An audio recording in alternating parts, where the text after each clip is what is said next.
News first ಲೈವ್ಗೆ ಸ್ವಾಗತ. ನಾನು ವಿಜಯ್ ವೀರಪ್ಪ. ಮೊದಲಿಗೆ ಹೆಡ್ಲೈನ್ಸ್.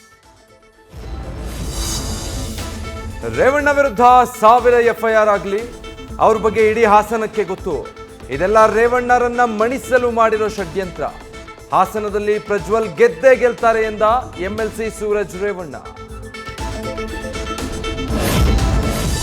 ಹಾಸನದಲ್ಲಿ ಅಶ್ಲೀಲ ವಿಡಿಯೋ ವೈರಲ್ ಕೇಸ್ಗೆ ಹೊಸ ಟ್ವಿಸ್ಟ್. ಮೊದಲು ವಾಟ್ಸ್ಆಪ್ಗೆ ವಿಡಿಯೋ ಹಾಕಿದ್ದು ಮಾಜಿ ಚಾಲಕ ಕಾರ್ತಿಕ್. ವಿಡಿಯೋ ಶೇರ್ನ ವಾಟ್ಸ್ಆಪ್ ಸ್ಕ್ರೀನ್ ಶಾಟ್ ನ್ಯೂಸ್ ಫಸ್ಟ್ಗೆ ಲಭ್ಯ. ಪ್ರಜ್ವಲ್ ರೇವಣ್ಣಗೆ ಲುಕ್ಔಟ್ ನೋಟಿಸ್ ಕೊಡಲಾಗಿದೆ.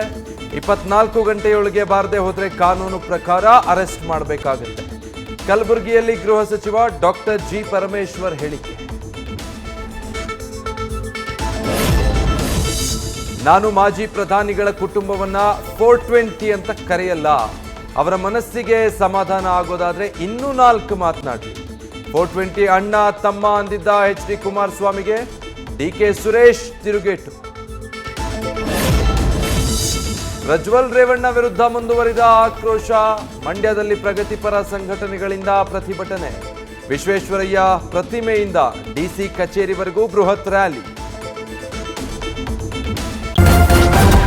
ನ್ಯೂಸ್ ಫಸ್ಟ್ ನಿರ್ಭೀತಿಯಿಂದ ನಿಮ್ಮ ಪರವಾಗಿ.